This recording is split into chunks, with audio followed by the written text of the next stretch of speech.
Batam Pulau Seribu Pura ternyata punya satu tempat khusus yang sangat diyakini masyarakat sebagai lokasi tepat untuk memohon jodoh atau nunas jodoh. Ya, pura tersebut adalah Pura Muncak Sari yang terletak di lereng Gunung Batu Karu, Tabanan. Ya, selain sebagai tempat sembahyang umum masyarakat, juga percaya Pura Kayangan ini mampu menganugerahkan amerta atau kemakmuran. Menurut kisah setempat, bersembayang dengan hati tulus di sini akan mempermudah urusan jodoh.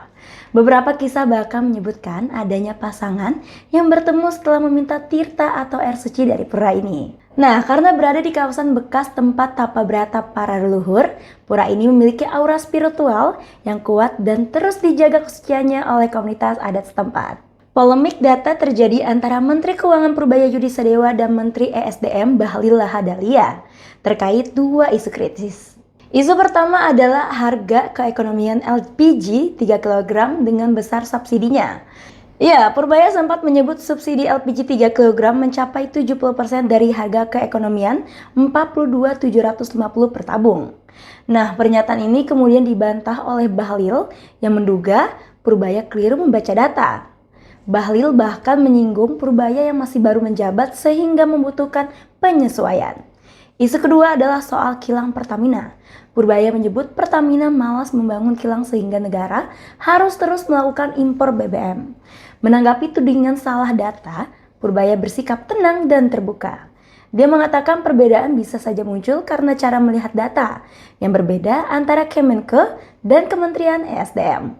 Namun dia tidak malu untuk mempelajari dan meninjau ulang data tersebut. Ya, ada cerita unik tentang Menteri Keuangan Purbaya Yudi Sadewa sebelum dilantik oleh Presiden Prabowo Subianto.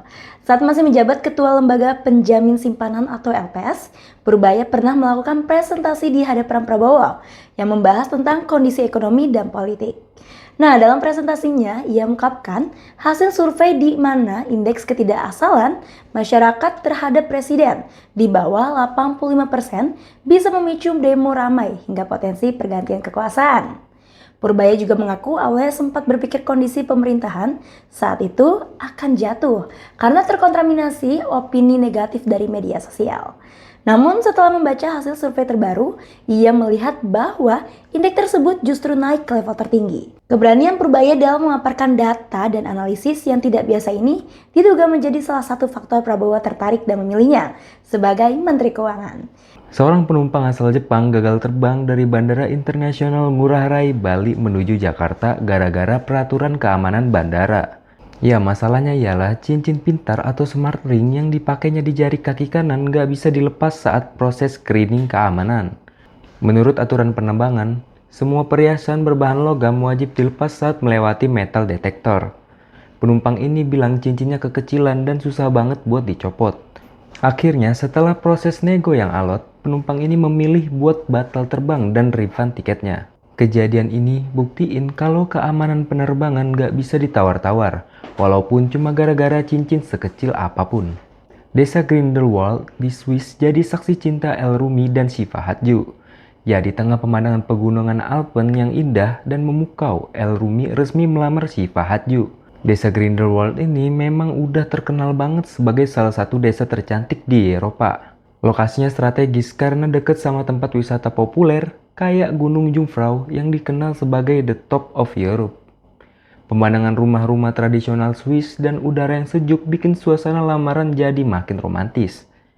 Jadi buat kamu yang lagi cari inspirasi lokasi liburan romantis, Grindelwald bisa banget jadi pilihan buat momen istimewa. Maskapai Garuda Indonesia ikut ambil peran dalam upaya pengembalian benda-benda bersejarah Indonesia dari Belanda. Ini merupakan bagian dari repatriasi alias pengembalian koleksi benda-benda kuno ke tanah air, termasuk koleksi dari Museum Volkenkunde di Leiden. Proses pengirimannya dilakukan dengan perhatian khusus dan protokol keamanan tinggi buat jaga keutuhan benda-benda berharga ini. Diharapkan dengan kembalinya benda-benda ini bisa memperkaya khazanah budaya dan sejarah bangsa Indonesia. Kegiatan ini juga jadi bukti komitmen Garuda buat jadi jembatan budaya, nggak cuma sekedar maskapai penerbangan. Ya, saksikan berita selengkapnya dan berita-berita menarik lainnya di tangerangviva.co.id. Dan jangan lupa like, comment, subscribe, dan share akun serta konten terkini-kekinian seputar Tangerang Raya Nasional dan Internasional di berbagai platform digital FIFA Tangerang.